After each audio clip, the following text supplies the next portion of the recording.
You're standing barefoot on the cold kitchen tile, waiting for the kettle to boil.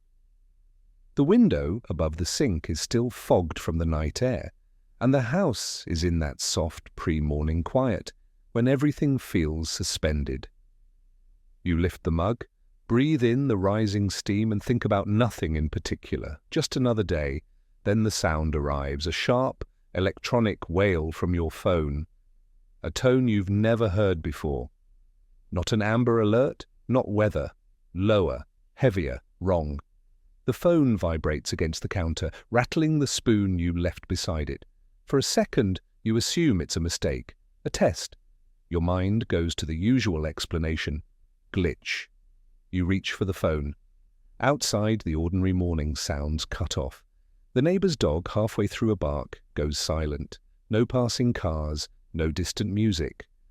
Just the kettle beginning to whistle behind you, a rising metallic scream that suddenly feels too loud. You swipe the alert open. The text is short, direct. Take immediate shelter, possible nuclear event. This is not a drill. Your brain rejects the words even as your eyes move on. Nuclear? Here? Now? For a heartbeat, you just stare at the screen, waiting for a correction that doesn't come. The kettle shrieks. You turn it off automatically, hand moving before thought. You look at the window. The daylight feels thinner, as if the world is holding its breath with you. You don't argue with the message out loud. One clear command forms in your mind: move. In the first 5 minutes after reading the alert, your body moves faster than your thoughts. You set the mug down, step away from the window, and put solid wall between you and the glass. This is action. You create distance from anything that can shatter, from anything that faces outside. Your mind tries to sprint ahead. Is this real? Is it a hack?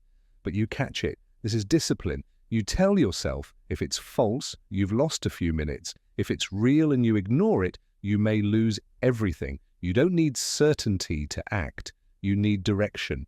You glance at the time on your phone, each 6:18 a.m. That simple act, checking the time, becomes your first anchor.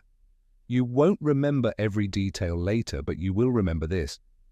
You decided in under 1 minute that your life was worth acting for.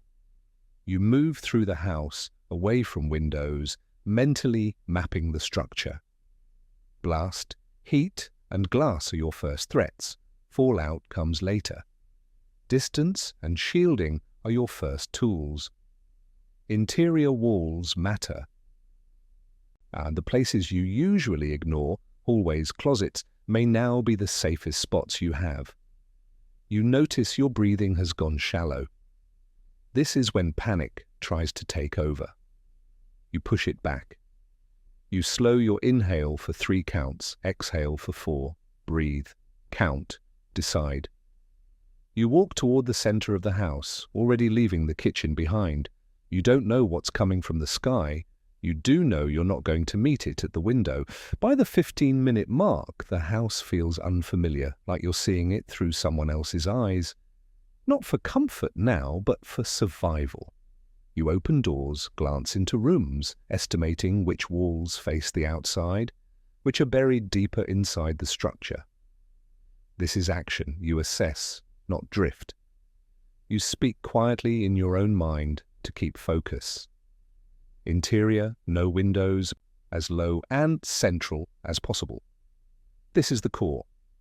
In a nuclear event, your best survival comes from putting as much distance and dense material between you and the outside as your home allows. No bunker? Then you turn what you have into the best version of one. You settle on a hallway bathroom and the short L-shaped corridor that leads to it. No windows, 2 walls between you and the street on all sides, plumbing lines that usually indicate thicker structures. This is your shelter. You commit. You resist the urge to keep searching for a perfect place. Perfection wastes minutes. Minutes matter. Your thumb hovers over your contacts. Who do you warn? Who do you call? Your heart wants to broadcast everything, to share the fear, to ask if others see the same alert. Instead, you pick one person, the fastest number to reach, and send a simple, functional message. Emergency alert. Going to interior bathroom. Stay away from windows. Get inside now. You don't wait for a reply. This is discipline. You limit your digital reaching out to preserve battery and mental bandwidth. Every notification you invite is another chance for panic to slip through. You grab a flashlight, your phone charger, a couple of blankets and drag them toward the hallway. As you move, a simple phrase repeats in your head. This is real enough to act. That's all you need. You've chosen the space. The next choice is how fast you make it into a shelter. 23 minutes after the alert, the hallway and bathroom look different. You've started to claim them. You push a small cabinet against the bathroom's outer wall. Mattress ready if you need extra padding. You bring in pillows, blankets, and anything soft you can stack along the walls to add layers. This is action. You're building a buffer with everything you own. As you lay a folded blanket along the base of the bathroom door, you remind yourself why this matters. Fallout is not a ghost, it's dust, tiny contaminated particles carried by wind and time. The more you slow the exchange between inside and outside air, the fewer of those particles you breathe. You think in simple terms, less dust in, less danger in. That is civil defense boiled down to something your shaking hands can work with. You find old towels and press them into the gaps under the doors, feeling the fabric rough against your skin. The sound of the tape ripping, the adhesive fighting the doorframe, becomes a metronome. Rip, press, seal. Rip, press, seal. It keeps you breathing in rhythm. Do, breathe, do. Your phone buzzes from the kitchen. A reply you don't check yet. You let it go. This choice hurts, but it's intentional. If this is real, the blast and shockwaves move faster than your conversations ever could. The most effective warning you can give others now is to survive yourself and not become one more emergency. You pause in the doorway of your new shelter, hand resting on the taped edge. You listen. The house creaks. The ordinary hum of the fridge seems too loud. This is fear. You name it. You breathe through it. You step inside the bathroom, close the door, and press the last towel into place. You've made your first layer. The next step is turning this space into where you can stay. At around the 45-minute mark, the bathroom and hallway have become the core of your world. You drag in a small bookcase from the bedroom, muscles straining as it scrapes the floor. This is action, adding mass between you and the outside. Books you've never finished, photo albums, boxes of old papers, all of it becomes shielding now, stacked along the wall that you know faces the street. You remember a simple principle.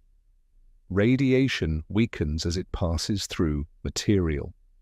Thick, dense things, books, furniture, concrete, earth, all reduce your exposure. You don't think in numbers, you think in layers. One more shelf, one more stack of clothes, one more heavy object. You picture the fallout like invisible rain trying to reach you, and every layer you add is an umbrella you didn't know you had. Your thoughts try to scatter. Is this enough? Did you pick the right room? What if you cut them off with a deliberate pattern? Task, breath, task. Stack 3 items. Stop. Inhale for 3, hold for 1, exhale for 4. This is your mental routine. Small, controllable, repeatable. Stack, breathe, survive. You glance at your phone again, 06:32 a.m. You feel the urge to check news, to scroll, to look for confirmation. You resist. Many networks could be down. Rumors could be spreading faster than facts. Your priority right now isn't knowing the whole story. It's staying off the list of casualties. The hallway looks cramped now, edges smudged by shadows. The domestic comfort is gone. In its place is something else. Function. You run a hand along the improvised wall of books and furniture and think one quiet word. Fortress. You've strengthened the shell. Now you need to make sure what's inside can last. Within the first hour since the alert, you turn from structure to supplies. You move to the kitchen briefly, staying low, glancing only once at the window without getting close. You grab what you can carry in one trip: bottled water, a large pot filled at the tap, some canned food, a bag of rice, a few packets of dried noodles, whatever fits in your arms. This is action. You're not shopping, you're triaging. You remember one basic truth: you can survive longer without food than without water. Civil defense guidance often suggests at least several days' worth of safe water per person, but you work with what you have. Back in the hallway, you line the bottles up and take a permanent marker from a drawer. You uncurl your fingers, still unsteady, and write on the first bottle. Day 1. That word day lands heavy. It acknowledges that this may last longer than a few hours. The act of writing becomes a mental anchor. You're not just reacting, you're planning. You look at the small bathroom fan and choose to leave it off.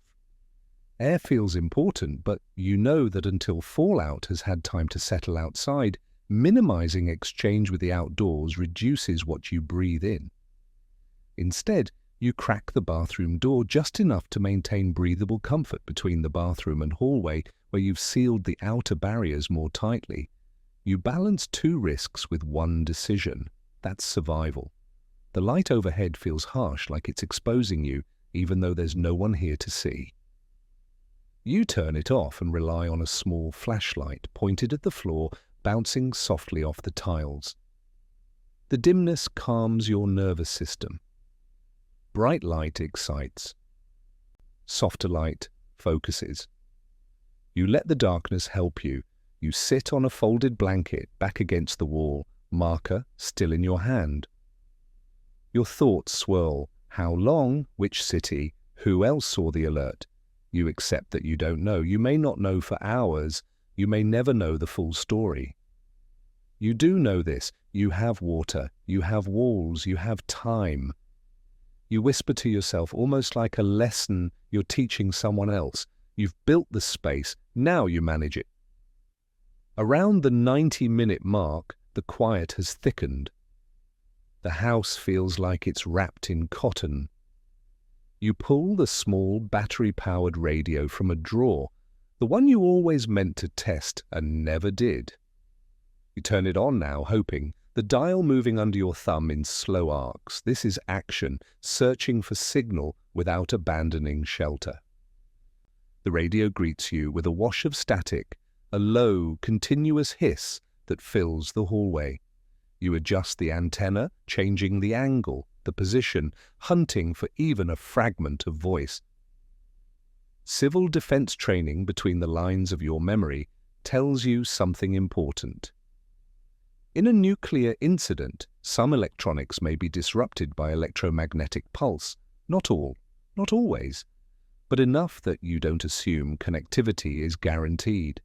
Your phone sits next to you, battery percentage visible, silently draining even when unused. You put it face down. This is discipline. You set an interval in your mind. Check it every hour, not every minute. Every time you give in to compulsive checking, you pay twice, once with battery, once with anxiety. The static presses on your ears. You recognize the emerging urge to escape the sound by stepping outside, by moving closer to a window, by lifting the door a little to just see. You name that urge clearly. This is not curiosity. This is panic wearing curiosity's mask. Naming it helps you resist it. You decide on a simple protocol. You'll scan the radio bands for 5 minutes every hour, then turn it off to save power and your mind. Clear boundaries keep fear in a smaller box. You look again at the time, 07:05 a.m. You repeat it silently. Time is becoming another tool, not an enemy. You lean your head back against the wall, eyes closed, and listen to the hiss. The world outside is noise. Your job is signal. You turn the volume down until it's no louder than your breathing. By the second hour after the alert, The space around you feels closer, as if the walls have inched inward while you weren't looking. You shift on the folded blankets, adjust your position, reposition a pillow behind your back. This is action. You're not seeking comfort. You're preserving your ability to stay here without breaking. You pull a notebook and pen from your pocket or nearby drawer, something you almost left behind in the rush. On the first page, you write a simple heading, Day 1, Shelter Log. Under it, you note the time, 07:20 a.m. and a short line, inside hallway bathroom, sealed doors, watermarked. Writing this isn't about drama, it's about orientation. In emergencies, memory distorts. A written record stabilizes you. You remind yourself of one crucial fact. Radiation from fallout is highest in the first hours and drops quickly after that. You don't need to remember exact numbers to understand the curve. The more time you stay sheltered during this initial period, the fewer invisible particles you let decide your future. Every hour you endure now pays off doubly later. Your mind tries to imagine the outside world, streets, people, sirens, maybe a distant flash you never saw. You pull your focus back into the tiny space you control. You place the pen down, close your eyes, and practice box breathing. Inhale for 4 counts, hold for 4, exhale for 4, hold for 4. You picture the breath drawing a square in your mind, neat and contained, square, steady, stay. You reopen your eyes, look at your log, and add another line. Breathing steady. It feels small. It is small. It's also victory. Time marked is control regained. Sometime in the 3rd hour, you hear it, a sharp, rapid knock on your front door, muffled by distance and walls. You freeze, hand halfway to the water bottle marked Day 1. This is action denied, and denial is sometimes the hardest action of all. A voice follows, dim but unmistakably human, calling a name that might be yours or a neighbor's or someone you've never met. There's urgency in it, fear, maybe a plea. Your entire body leans toward the hallway entrance, toward the path that would take you back through the house, past the reinforced walls toward the door. You know what opening that door would mean. All your work-sealing gaps and stacking barriers would be compromised in seconds. You'd invite outside air, outside dust, uncontrolled particles into the space you've fought to keep safe. You would expose not just yourself, but everyone who might shelter here with you. Your chest tightens with another weight, guilt. The human instinct to help is strong, and in normal times, you answer knocks. In emergencies, survival changes the equation in brutal ways. You name this feeling honestly. This hurts. Naming it doesn't erase it. It just keeps you from pretending. You place your hand flat against the bathroom door instead of the front one, feeling the tape's rough edge, the towel pressed beneath. You whisper in your mind, you cannot save everyone, but you can keep this shelter intact. That matters. You breathe in for 3, out for 4, quieter than before, as if the person outside might hear even your breath and ask more of you. The knocking fades eventually. The silence that follows is heavier than any sound. Survival sometimes sounds like silence. You keep your hand on the sealed door, not to open it, but to remind yourself why it stays closed. As the 4th and 5th hours slide by, the world beyond your walls becomes abstract, a set of possibilities instead of a place. Inside, everything is concrete. You shift items around the shelter, adjusting the layering. You move a heavy box of tools closer to the outer wall. You slide an extra blanket along the floor, where a faint draft brushes your ankle. This is action, refinement, not overhaul. You think about another civil defense principle you've absorbed.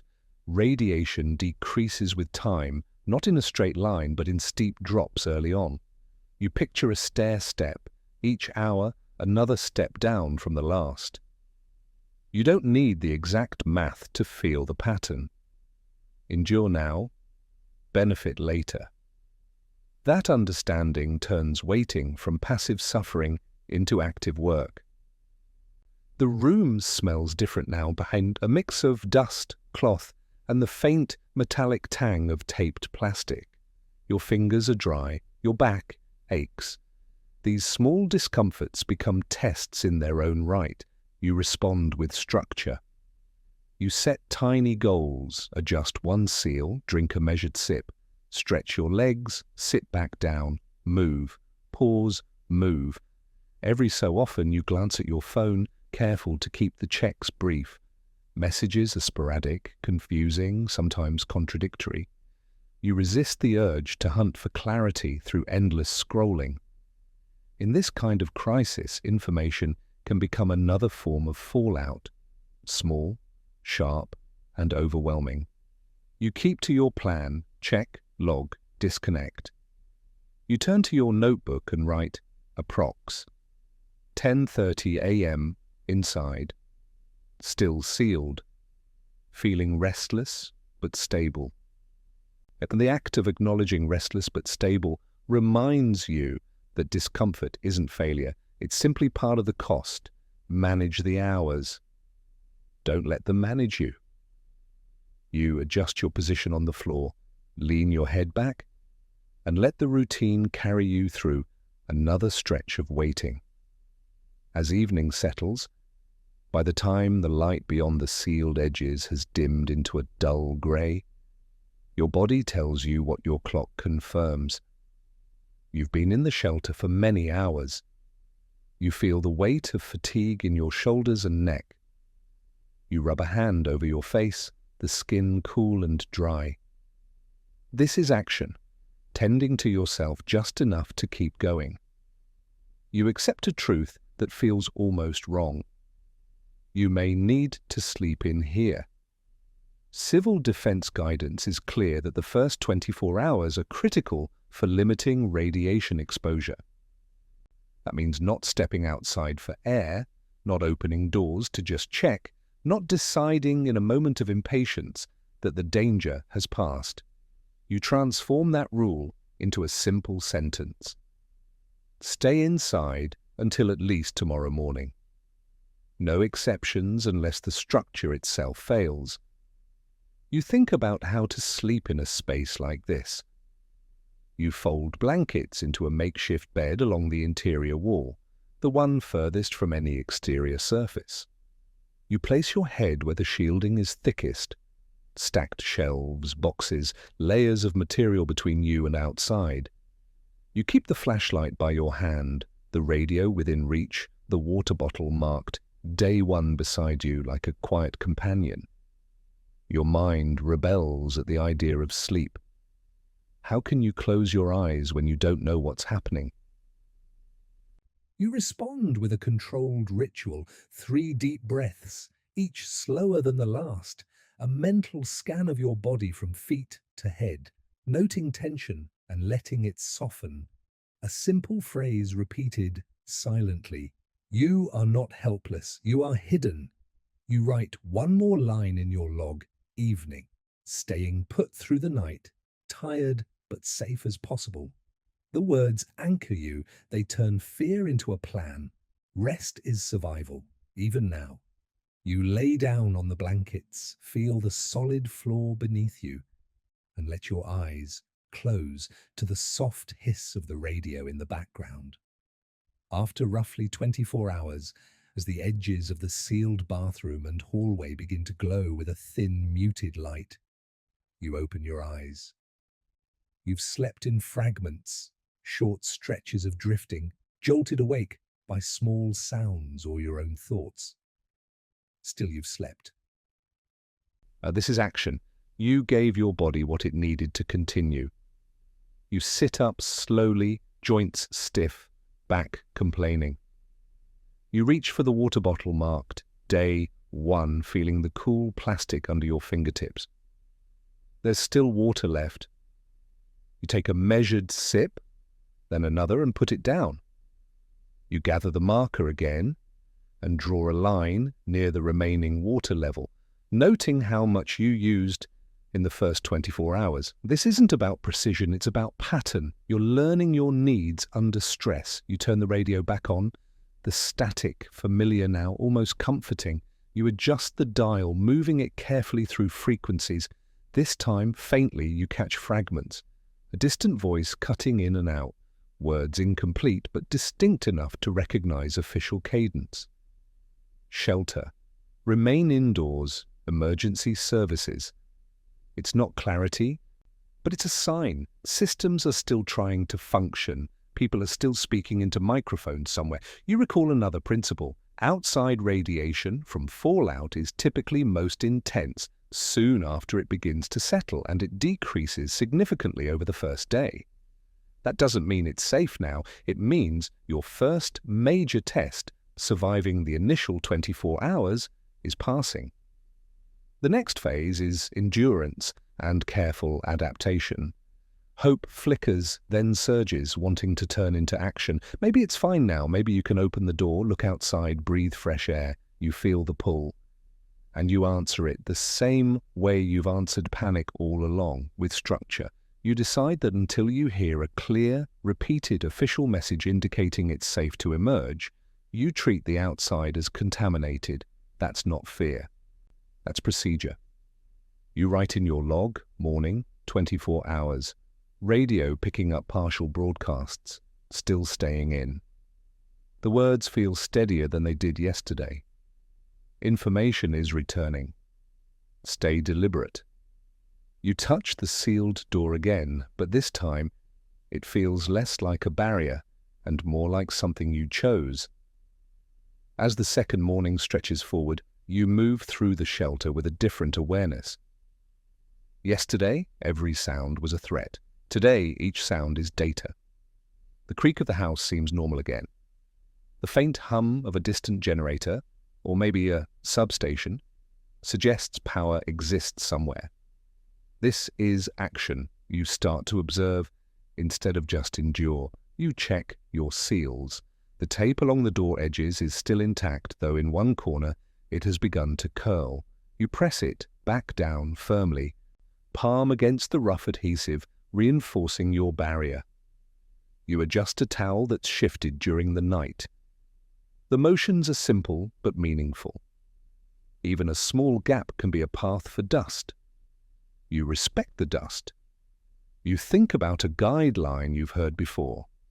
Radiation from fallout often follows a pattern where levels after 7 hours are about 1/10 of initial, after 48 hours about 1/100th. You don't cling to the numbers, you hold on to the shape of that idea. It tells you that while today is safer than yesterday, it's not yet safe in the way you want it to be.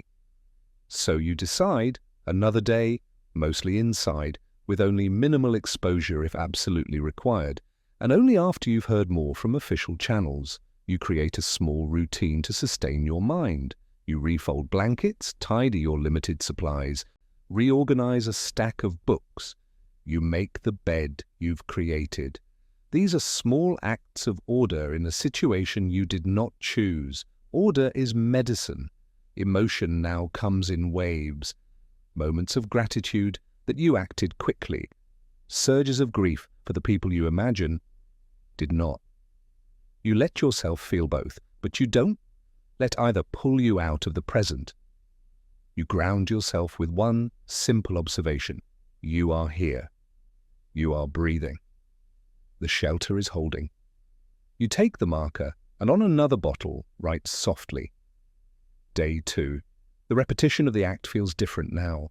Less like fear, more like routine. You survived by discipline. Keep it. Later that day, as light filters gently through the sealed edges and the radio's static softens into more consistent voices, you sit on the bathroom floor with your back against the wall and your log in your lap. Your handwriting is a little more even than yesterday. This is action. You're not just recording survival. You're claiming authorship of it. You turn the radio up just enough to catch the words now. An official broadcast repeats itself patiently. Remain indoors, avoid unnecessary travel, wait for specific local instructions, conserve water and food. They don't say everything you want to hear. They don't promise things will go back to normal soon.